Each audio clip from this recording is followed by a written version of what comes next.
El frío de la mazmorra en Abbeville, Francia, era solo el principio de la pesadilla. Francois-Jean de la Barre, un joven de 19 años, había sido condenado por un crimen que hoy parecería absurdo, no inclinarse ante una procesión religiosa. Pero en la Francia del siglo XVIII, desafiar la fe católica era una sentencia de muerte. La tortura comenzó antes de su ejecución. Le destrozaron las articulaciones con una barra de hierro, una técnica conocida como la rueda, que convertía los huesos en polvo dentro de su piel. Le arrancaron la lengua con pinzas al rojo vivo, para que jamás pudiera volver a blasfemar. Luego, lo llevaron a la hoguera, donde su cuerpo maltrecho fue consumido por las llamas mientras aún respiraba. Su grito quedó grabado en la memoria de quienes lo vieron arder. Pero lo peor no fue la tortura, sino la razón detrás de ella, un acto de autoridad para recordar a todos que desafiar a la Iglesia significaba un destino peor que la muerte. Vlad III, mejor conocido como Vlad el Empalador, no era un hombre común. Gobernante de Valaquia y la inspiración detrás de Drácula, era temido por su brutalidad. Su castigo favorito era empalar a sus enemigos. Los hacía sentar sobre una estaca afilada que se introducía lentamente en su cuerpo, desgarrando carne y órganos hasta que la muerte los reclamaba, a veces días después. Pero, si las leyendas son ciertas, él mismo sufrió este destino.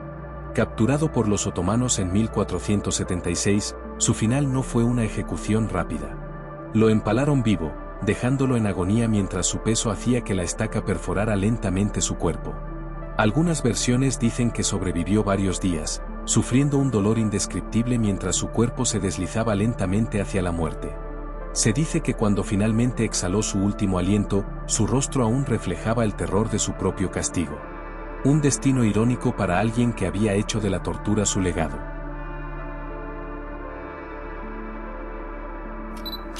El 5 de junio de 1989, en las calles de Beijing, el gobierno chino había desatado una masacre contra los estudiantes que protestaban por la libertad. Pero entonces, en medio de la muerte y el caos, una sola figura se alzó contra la maquinaria de guerra. Un hombre delgado, vestido con una camisa blanca y pantalones oscuros, cargaba 2 bolsas de supermercado y se paró frente a un tanque. El tanque intentó rodearlo, pero él se movió con él.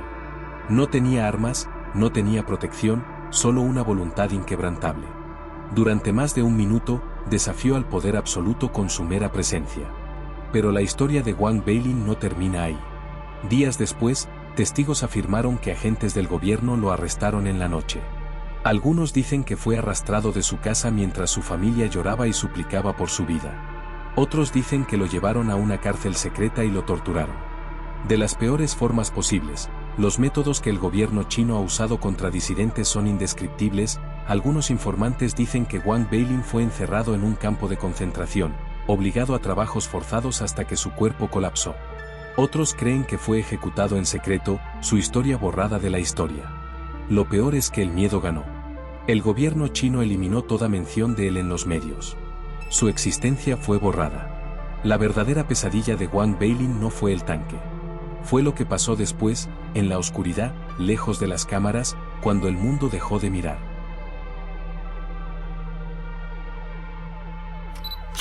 Rasputín era un misterio viviente. Un monje con un magnetismo casi hipnótico, odiado por la nobleza rusa pero adorado por la zarina Alejandra. Decían que tenía poderes sobrenaturales, que podía curar enfermedades y sobrevivir a heridas fatales. Pero su influencia en la corte imperial lo convirtió en un enemigo demasiado peligroso. Un grupo de nobles rusos decidió que debía morir. La noche del 30 de diciembre de 1916, los conspiradores lo invitaron a una cena privada. Le sirvieron pasteles envenenados con cianuro, suficiente para matar a 5 hombres. Comió cada bocado con calma, y no pasó nada. Los asesinos comenzaron a sudar. ¿Cómo era posible? Era como si el veneno no tuviera efecto en su cuerpo. Desesperado, uno de ellos sacó una pistola y le disparó en el pecho. Rasputín cayó al suelo. Por un momento, pensaron que había muerto. Pero cuando se acercaron a revisar su cuerpo, abrió los ojos. Con una fuerza inhumana, se levantó y se abalanzó sobre sus asesinos. Corrió por la casa como un animal herido, gritando, sus ojos desorbitados de furia y dolor. Un segundo disparo lo alcanzó en la espalda. Luego, un tercero en la cabeza. Su cuerpo quedó inmóvil en la nieve, con sangre escurriendo de su boca. Pero Rasputín aún no estaba muerto. Aún respiraba. Aún tenía pulso. Desesperados, lo golpearon brutalmente con una barra de hierro hasta romperle el cráneo. Pero incluso eso no fue suficiente para acabar con él. Su cuerpo fue envuelto en una alfombra y arrojado al río Neva, congelado por el invierno ruso. Cuando los investigadores recuperaron su cadáver, descubrieron algo aterrador. La causa real de su muerte no fueron los disparos ni los golpes, sino el agua. Significaba que aún estaba vivo cuando lo lanzaron al río. Intentó escapar. Sus manos estaban arañadas y crispadas, como si hubiera tratado de salir del hielo antes de ahogarse. Rasputín fue asesinado 3 veces, pero su espíritu no quería irse. Incluso en la muerte, su cadáver parecía sonreír. Estas muertes no son solo relatos históricos. Son advertencias. Un solo acto de valentía puede hacerte desaparecer para siempre, como Wang Beilin. Un hombre puede desafiar la muerte, pero la muerte siempre gana, como Rasputín. Puedes tener poder desmedido y escapar de tus actos, pero no para siempre como Vlad. Y desafiar lo indesafiable a veces puede costarte la vida. Todos enfrentaron algo peor que morir rápido: la incertidumbre, el miedo, la desesperación de saber que algo horrible está por suceder y no poder hacer nada al respecto. La pregunta es, ¿cómo sería tu peor pesadilla?